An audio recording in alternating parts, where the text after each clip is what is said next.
Charges flow करते हैं, right? और जो मैंने फर्स्ट चैप्टर पढ़ा था उसमें भी मैंने देखा था कि चार्जेस फ्लो कर रहे हैं, है ना? अगर पोटेंशियल डिफरेंस हो तो चार्जेस जो है वो भागना शुरू हो जाते हैं। तो फर्स्ट चैप्टर में और इसमें क्या डिफरेंस है? हालांकि फर्स्ट चैप्टर में ज्यादातर क्वेश्चन में चार्ज स्टैटिक होता है, बट कुछ सिचुएशन में चार्ज मूव भी करता है। चार्ज तो यहाँ भी मूव कर रहा है, व्हाट इज द डिफरेंस? क्या कुछ तो बोला था, बता जल्दी बताओ। और कोई बच्चा बताना जाएगा?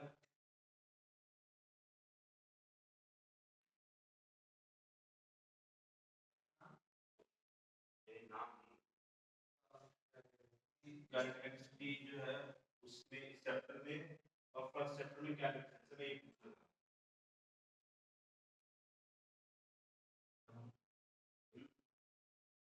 उसमें जब हम कहते हैं उस पहले चैप्टर में हम जब चार्ज फ्लो हो रहा था उसमें जो जैसे कोई ऑपोजिंग फोर्स या कुछ हम इग्नोर कर देते थे, इसमें नहीं करेंगे। अपोजिंग फोर्स को वहां पर हम इग्नोर, हाँ, कोई भी मतलब रेजिस्टेंस जो थी चार्ज के फ्लो में हम उसे इग्नोर कर देते थे, बट इसमें नहीं करेंगे। मैं तो आपने नहीं, मैं तो गेस कर रहा हूँ ना। और कुछ बताना चाहे साहिल? देखिए current electricity chapter,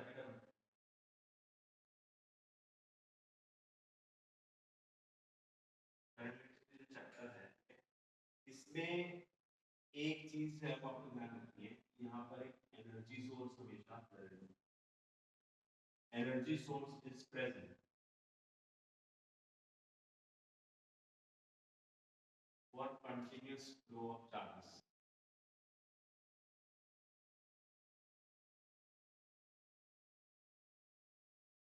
For continuous flow of charges.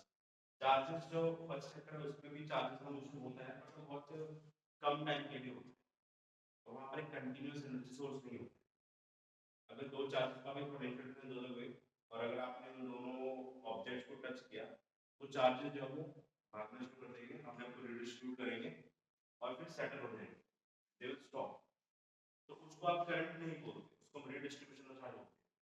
But अगर कहीं पर करंट कंटिन्यूसली भाग रहा है, चल रहा है किसी वायर में, किसी सर्किट में, तो फिर हम बोलते हैं दिस करंट, उसके लिए एनर्जी सोर्स चाहिए। तो करंट की डेफिनेशन क्या होती है? Rate of flow of charge.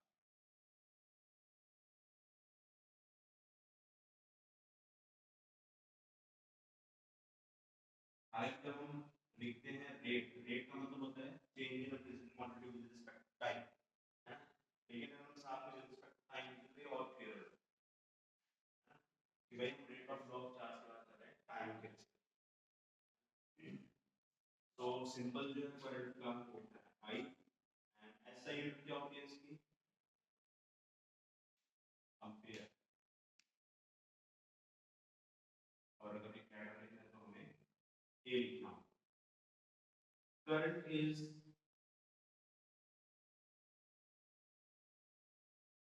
एक चीज आपसे पूछना चाहूंगा, ये जो करंट है इज इट स्केलर और वेक्टर?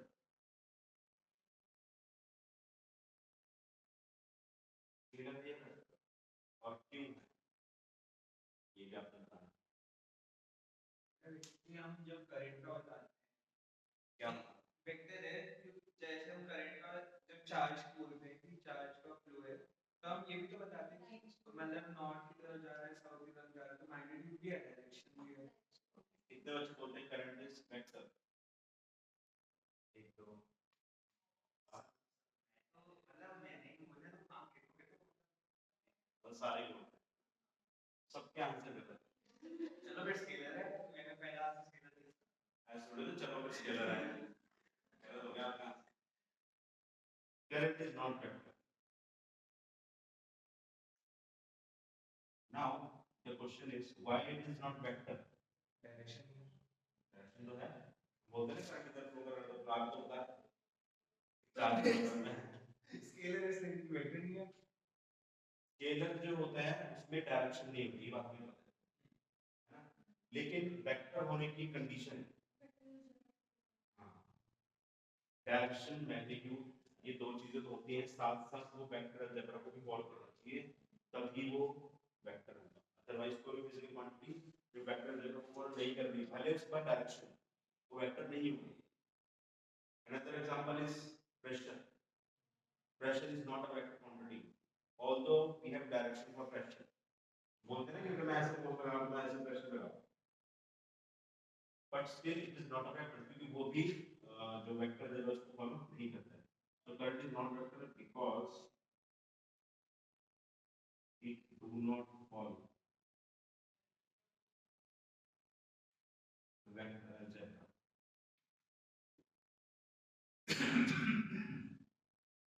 इसके बाद जो पुराने साइंटिस्ट हैं उन्होंने जो करंट है उसकी डायरेक्शन की बात की,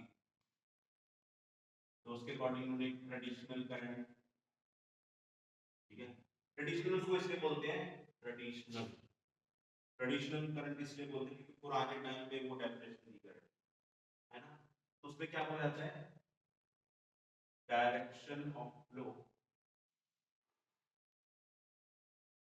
ऑफ चार्जेस, पॉजिटिव चार्जेस।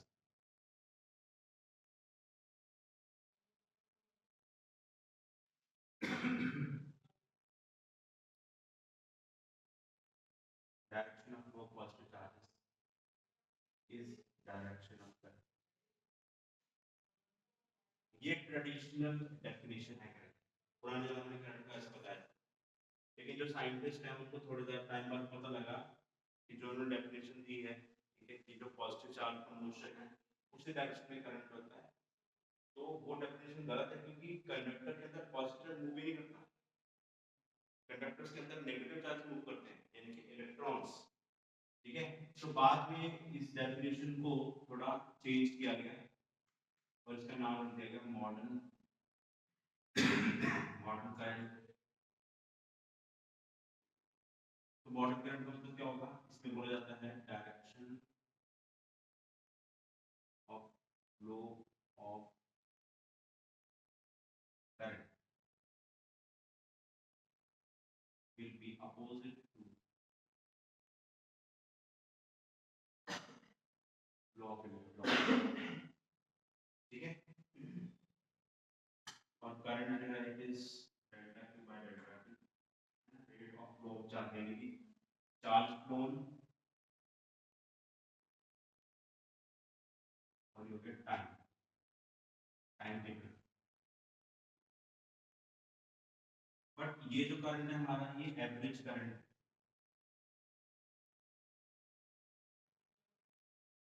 अगर किसी एक पर्टिकुलर इंस्टेंट पे आपको करंट चाहिए तो वो dq बाय dt यानी कि differentiation of charge,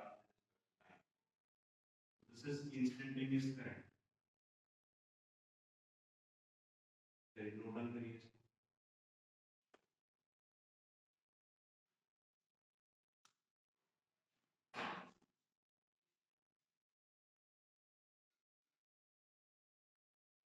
next is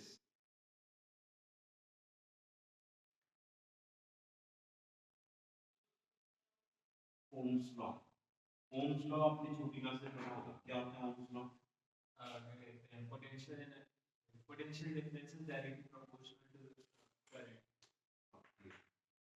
और तो कुछ समझ आएगा या फिर ये सही है? मतलब देखा जाए तो अधूरी है, आपने बोला था क्योंकि आपने 11th के शुरू में बोला था कि 9th 10th में सारी ऑलमोस्ट सारी डेफिनेशंस अधूरी है, तो ये अधूरी है। ये थोड़ा सा चेंज करना पड़ेगा, चलो आगे देखेंगे।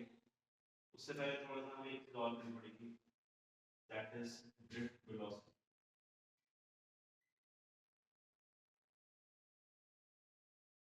तो जो ड्रिफ्ट वेलोसिटी है उसका मतलब क्या होता है, सपोज ऐसे एक कंडक्टर है, कंडक्टर के अंदर इलेक्ट्रॉन्स है, तो जब हम किसी भी कंडक्टर के अक्रॉस कोई बैटरी नहीं लगाते तो उस केस में जो इलेक्ट्रॉन्स है ये ऐसे रैंडम मूव करते हैं कोई भी एनीवेयर, है ना, जिसकी वजह से इनकी जो एवरेज वेलोसिटी है वो जीरो,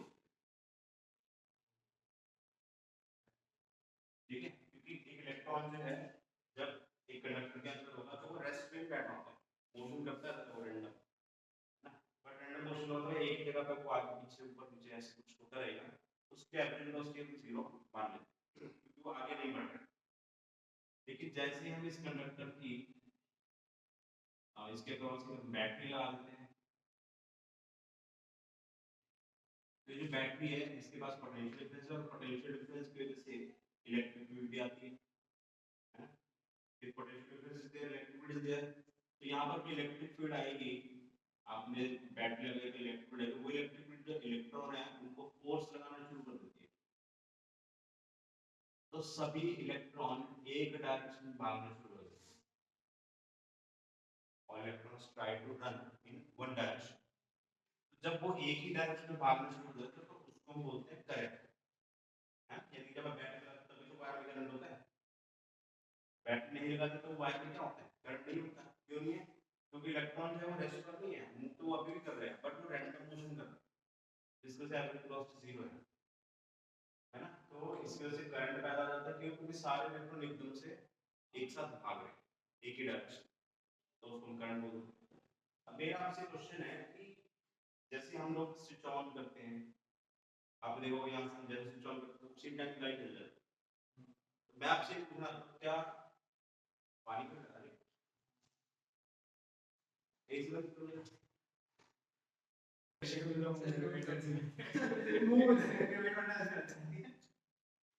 देखो delta V is minus E dot dr, ठीक है।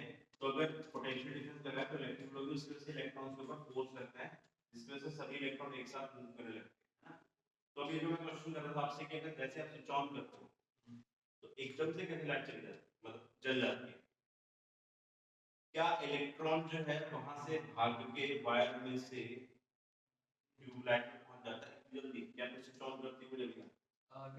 वायर ट्यूबलाइट तक जो वायर होती है उस मतलब जैसे अगर ये ट्यूबलाइट है और ये वायर है तो यहाँ पे भी तो इलेक्ट्रॉन होते हैं ना, और फिर जैसे लाइट स्विच ऑन करते हो तो ये वाले जो इलेक्ट्रॉन है इनकी वेलोसिटी बहुत ज्यादा होती है, जिसकी वजह से उसी मोमेंट पे लाइट जल जाती है। देखो ज्यादा किसी की सबकी बराबर ही होती है वेलोसिटी, ठीक है, लेकिन बहुत आपको ये कैसे बहुत तेज होती है इलेक्ट्रॉन्स की वेलोसिटी, तो नहीं ऐसा नहीं, बहुत तेज नहीं होती। यहाँ पे क्या कॉन्सेप्ट है, इस पूरी वायर में इलेक्ट्रॉन्स है, तो जैसे आप स्विच ऑन करते हो ना, मान लो कि कंडक्टिंग वायर है, तो इस पूरी वायर में जैसे आप स्विच ऑन करते हो तो यहाँ वाले इलेक्ट्रॉन जो है वो धक्का मारते हैं इस वाले को, है ना, ये इसको धक्का मार के इसको धक्का मार, तो एक साथ सबको धक्का लगता है, तो जो इधर वाला है या फिर इधर वाला है, ठीक है, वो ट्यूबलाइट को घुसता है और चला, और एक तरीके से सर्किट कंप्लीट हो जाता है। बस सोचो ना सारे लोग रास्ते में खड़े हैं, एक को धक्का मारो सबको धक्का लगेगा ना, और तो आगे चलना शुरू हो जाएंगे, लगता है। तो ये चीज आप याद रखिए कि इलेक्ट्रॉन बहुत सारे प्रेजेंट होते हैं वायर में, जब स्विच ऑन करते हैं तो ऐसे नहीं कि इलेक्ट्रॉन भाग के उधर चला गया एकदम चला दी उसकी लाइट, वो जो इलेक्ट्रॉन है, ठीक है, वो बहुत सारे ऑलरेडी प्रेजेंट है, बस उनको धक्का लगा सबको एक साथ, तो वो सब एक साथ चलना शुरू हो गए, धक्का आपने मारा यहाँ और चलना शुरू हो गया यहाँ सारे, और एक साथ चल रहे सभी एक ही स्पीड से, है, उसी को हम ड्रिफ्ट वेलोसिटी बोलते हैं, है ना। तो ड्रिफ्ट वेलोसिटी का मतलब क्या हुआ,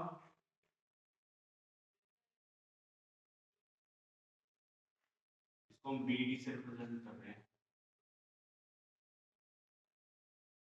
ड्रिफ्ट वेलोसिटी, ठीक है। इसकी डेफिनेशन क्या होगी, इट इज, अरे इसी वापस चला रही होगी, और आप चलाओ, it is the average velocity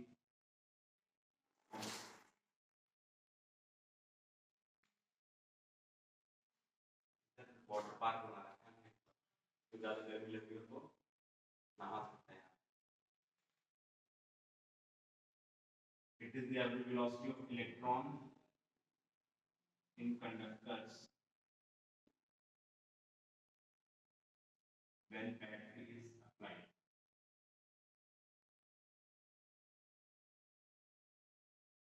or we can say potential difference is applied,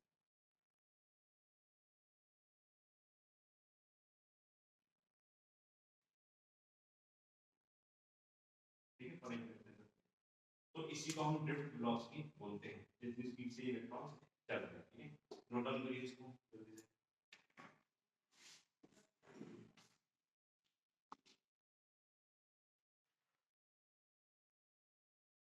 तो ड्रिफ्ट वेलोसिटी जो है, इज द एवरेज वेलोसिटी जब हम बैटरी लगा देते हैं कंडक्टर के अंदर, तो जिस स्पीड से इलेक्ट्रॉन मूव करते हैं उसको हम ड्रिफ्ट वेलोसिटी बोलते हैं। अब इसका एक डेरिवेशन है, that is relation between drift velocity and current. Relation between drift velocity and current.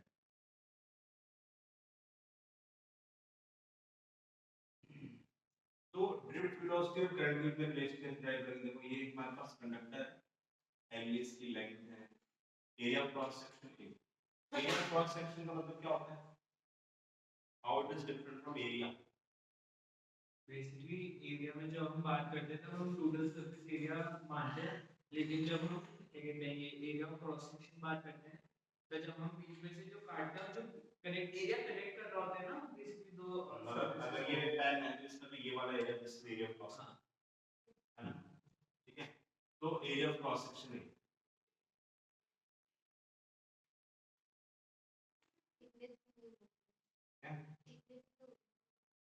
Thickness. Thickness का मतलब है आप उसका डायमीटर नाप। एरिया ऑफ क्रॉस सेक्शन का मतलब है इस एरिया का नाप, डिफरेंट है। ठीक है, यहाँ पर एक चीज हमें दी जाती है which is known as charge density। Charge density का मतलब होता है number of charges per unit volume.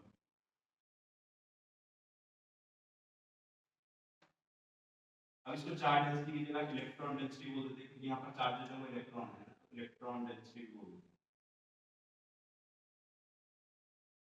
तो इलेक्ट्रॉन डेंसिटी मतलब क्या हो जाएगा? Number of electrons per unit volume, एक ही बात है ना?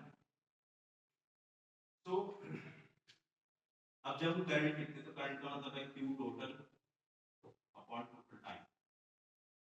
टोटल चार्ज का मतलब क्या हो जाएगा कि भाई ये जो कंडक्टर है इसके अंदर जितना भी टोटल चार्ज है वो हमें लिखना पड़ेगा, है ना? टोटल चार्ज हो जाएगा total number of electron into E divide by time. ए और तो n जो है वो हमें बता रहा है number of electrons per unit volume, unit volume के इलेक्ट्रॉन्स बता रहा है। ठीक है, n तो यूनिट वॉल्यूम में इतने इलेक्ट्रॉन है तो इतने वॉल्यूम में कितने होंगे? वॉल्यूम से मल्टीप्लाई कर देंगे यूनिट में। तो n इनटू इस कंडक्टर का वॉल्यूम कितना हो जाएगा? Area into length. ठीक है, एरिया इनटू लेंथ। तो ये यूनिट वॉल्यूम में नंबर ऑफ इलेक्ट्रॉन है, वॉल्यूम से मल्टीप्लाई करते हैं हमारे पास टोटल नंबर ऑफ इलेक्ट्रॉन्स आ गए। अब हम इसको E से मल्टीप्लाई कर देंगे तो ये हमारे पास टोटल चार्ज आ गया, इसको टाइम्स डिवाइड कर। यहाँ पर L अपॉन T जो है, L अपॉन T इसको हम वेलोसिटी बोलेंगे, क्योंकि वेलोसिटी होता क्या है? डिस्टेंस ट्रैवल या फिर average distance divide by time. तो अगर इलेक्ट्रॉन यहाँ से तक फ्लो कर रहा है तो एवरेज डिस्टेंस कितना कवर करेगा? L, और टाइम जो हमने T मान लिया, तो distance upon time is velocity, तो ये n e a dt, और इस वेलोसिटी को हम ड्रिफ्ट वेलोसिटी बोलते हैं। ठीक है,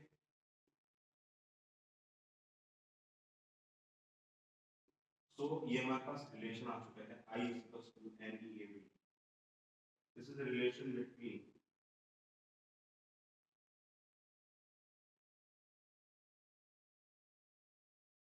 current and drift velocity।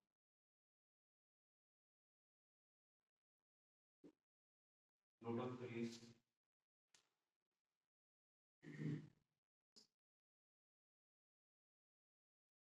अब हमने ड्रिफ्ट वेलोसिटी और करंट के बीच में रिलेशन देखी है। यहाँ पर एक न्यू टर्म इंट्रोड्यूस करें, दैट इज करंट डेंसिटी। तो इसकी जो डेफिनेशन है that is current per unit area of cross per unit area of cross section.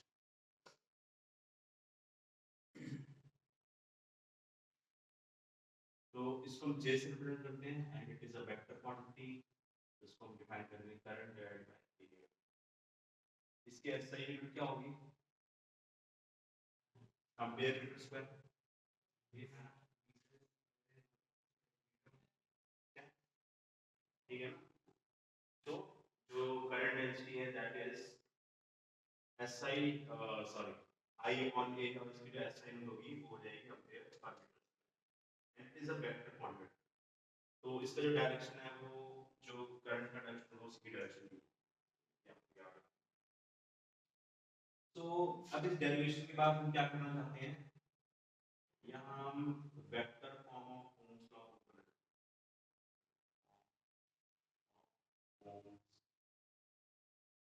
Law. तो जो ओम्स लॉ है आपने छोटी क्लास में जो ओम्स लॉ पढ़ा होगा वो पढ़ा होगा V = IR, बट वो जो होता है वो होता है scalar form of Ohm's law. Vector form is something different, है ना। Vector form of Ohm's law क्या है, J is directly proportional to E, यानी कि एक कंडक्टर के अंदर अगर आपने इलेक्ट्रिक फील्ड लगा दी यानी कि पोटेंशियल डिफरेंस लगा दिया मतलब इलेक्ट्रिक फील्ड लगा दिया। अगर आपने इलेक्ट्रिक फील्ड लगा दिया तो जितनी ज्यादा स्ट्रांग इलेक्ट्रिक फील्ड होगी उतना ज्यादा स्ट्रांग आपका करंट डेंसिटी होगा और उतना ही ज्यादा स्ट्रांग करंट भी होगा, राइट, है ना। और प्रोपोर्शनैलिटी हटाने के लिए हमारे पास ये कांस्टेंट है, इसको बोलते हैं हम कंडक्टिविटी, ठीक है। तो हमें ये प्रूव करना है। So we will prove this relation using this expression. So I is equals to NEABD, ये हमें पता है। I को मैं A से डिवाइड कर दूंगा एरिया से, तो ये बचता है NEABD। I अपॉन A को हम लिख देंगे J। अब देखिए जो कंडक्टर के अंदर इलेक्ट्रॉन्स हैं उस पे जब आपने इलेक्ट्रिक फील्ड लगाई तो उनके ऊपर जो फोर्स लग रहा होगा वो कितना लग रहा होगा, E into E। Electric field की वजह से जो फोर्स लगता है वो Q into E होता है, और Q यहाँ पर जब इलेक्ट्रॉन है E into E। अगर मैं इसको मास ऑफ इलेक्ट्रॉन से डिवाइड कर दूं तो ये एक्सेलरेशन ऑफ इलेक्ट्रॉन बन जाएगा। ये समझ में आ रहा है, force divide by mass, acceleration, force जब वो आपका E into E और मास से डिवाइड कर दिया। तो यहाँ पर हम फॉर्मूला यूज करेंगे V = U + AT। जो इलेक्ट्रॉन्स हैं वो जब इलेक्ट्रिक फील्ड नहीं लगाई गई थी तो इनकी जो एवरेज वेलोसिटी को हम क्या मानते हैं, जीरो मानते हैं, है ना। तो जो इनिशियल वेलोसिटी को हम जीरो लेते हैं क्योंकि इलेक्ट्रिक फील्ड लगाने से पहले इनकी इलेक्ट्रॉन्स का जो रैंडम मोशन है उसके उसमें उनकी इनिशियल वेलोसिटी एवरेज जीरो, तो u जीरो लिख दिया। एक्सेलरेशन हम निकाल चुके हैं, वैल्यू पुट कर देते हैं E by, और t के हम लिख देंगे टाउ, ये आ गया हमारा एवरेज ड्रिफ्ट वेलोसिटी या drift velocity.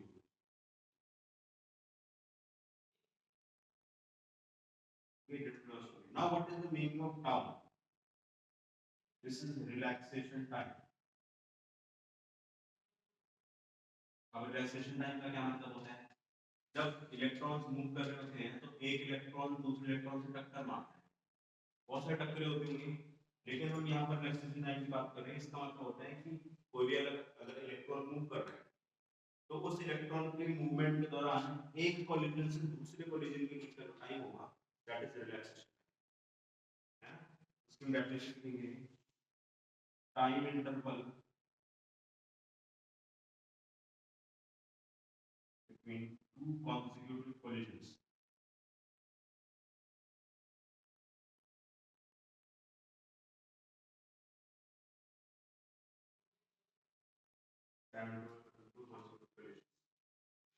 of electron in conductor, ठीक है।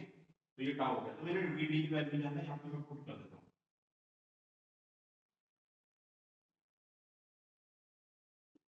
अब मैं इलेक्ट्रिक को अलग करूँगा, बाकी सारी चीजों को एक साथ रखूंगा। n square tau by n।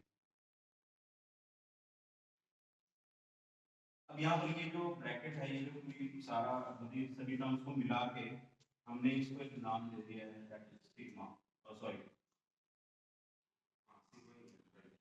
Sigma, that is conductivity and it is constant for a given material, ये मटेरियल प्रॉपर्टी होती है ना। तो ये जो सारी चीजें हैं ना, ये उस मटेरियल पर डिपेंड करती है। यानी कि फॉर एग्जांपल जैसे कि मैं कॉपर हूँ, तो कॉपर के अंदर number of electrons per unit volume कितने होंगे वो फिक्स है, इलेक्ट्रॉन का चार्ज फिक्स है, मास ऑफ इलेक्ट्रॉन फिक्स है। और मटेरियल जो होता है उसके अंदर जो इलेक्ट्रॉन्स हैं उनका जो रिलैक्सेशन टाइम है वो भी कांस्टेंट होता है ना, हम निकाल सकते हैं एवरेज। तो ये सारी चीजें कांस्टेंट हैं, इन सबको कांस्टेंट हमने मिला के नया कांस्टेंट रख दिया, उसका नाम कंडक्टिविटी। हमारा जनरेशन टू हो गया, J + 2 sigma E।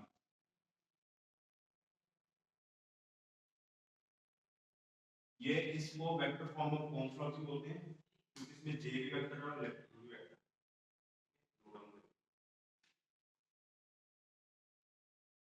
Scalar form of Ohm's law.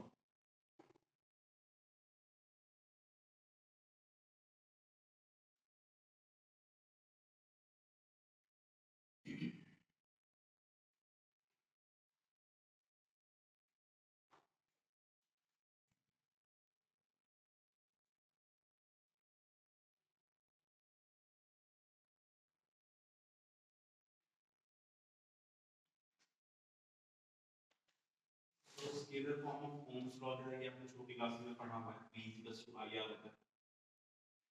इसको हम प्रूव करें, राइट। वैसे ओम्स लॉ एक्चुअल में क्या है वो मैं आपको बताता हूँ।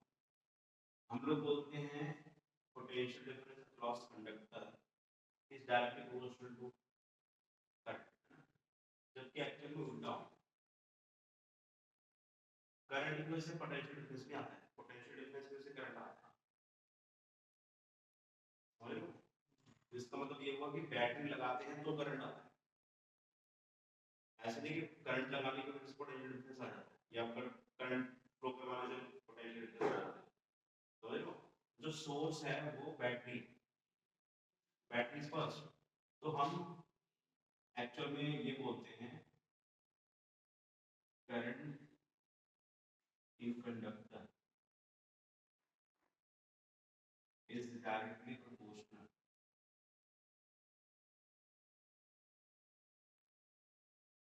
to potential difference applied. So I is directly proportional to delta.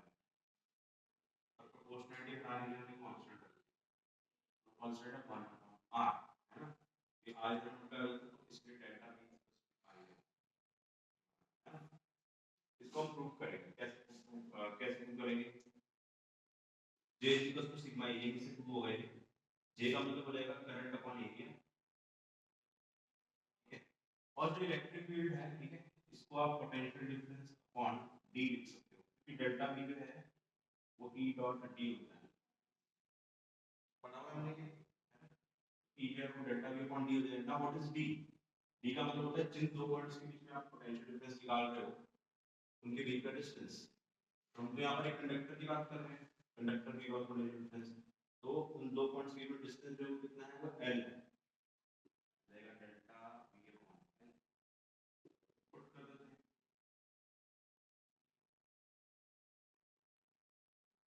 और ये जो सिग्मा है it is reciprocal of resistivity.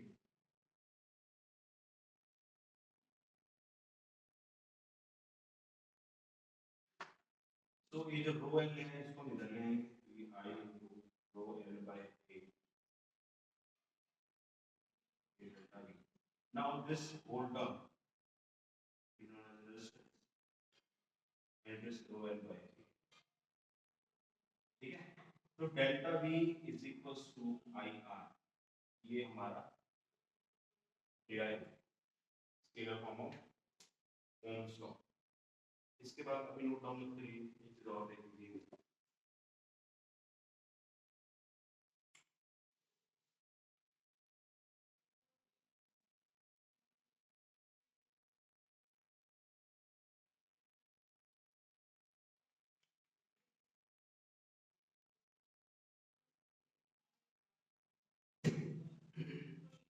अब देखिए यहाँ पर हमने जो R लिखा है रो L बाय, इसको थोड़ा सा हम समझते हैं, रेजिस्टेंस की बात हो गई यहाँ, ठीक है। सो ये जो रेजिस्टेंस है it is directly proportional to L, L is length of conductor. इसका क्या मतलब है? इसका मतलब ये है कि अगर एक कंडक्टर की लेंथ आप बढ़ा दोगे तो करंट को उसमें से फ्लो होना मुश्किल हो जाएगा, रेजिस्टेंस बढ़ जाएगी।